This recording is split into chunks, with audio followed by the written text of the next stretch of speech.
In pre-Christian societies, social structures were vastly different from what we know today. They were based on a hierarchy, where certain individuals or groups had more power and privilege than others. Let's delve deeper into the main social structures that existed during this time. Firstly, there was the ruling class.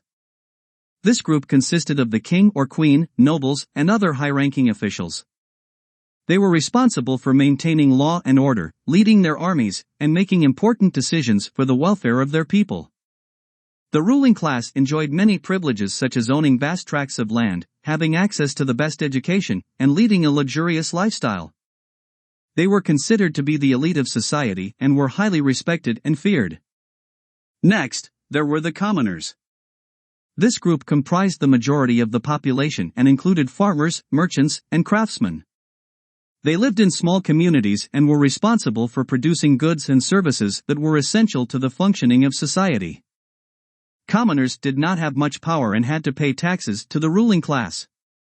They were often subject to harsh working conditions and had limited access to education and healthcare. Lastly, there were slaves.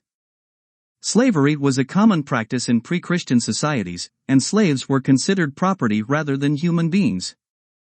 They were owned by the ruling class or wealthy merchants and were forced to work in mines, fields, or as household servants. Slaves had no rights and were subjected to cruel punishments if they disobeyed their masters.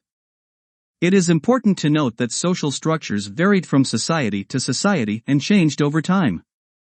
For example, in ancient Greece, there was a distinct hierarchy based on gender and age, where older men had more power and influence than younger men and women.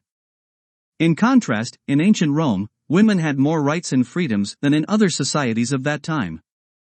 In conclusion, pre-Christian societies were characterized by a hierarchical social structure, where power and privilege were concentrated in the hands of a few individuals or groups. While this system had its flaws and was often oppressive, it was also responsible for creating great civilizations and advancing human knowledge and culture. Understanding these social structures is essential to understanding the history and evolution of human societies.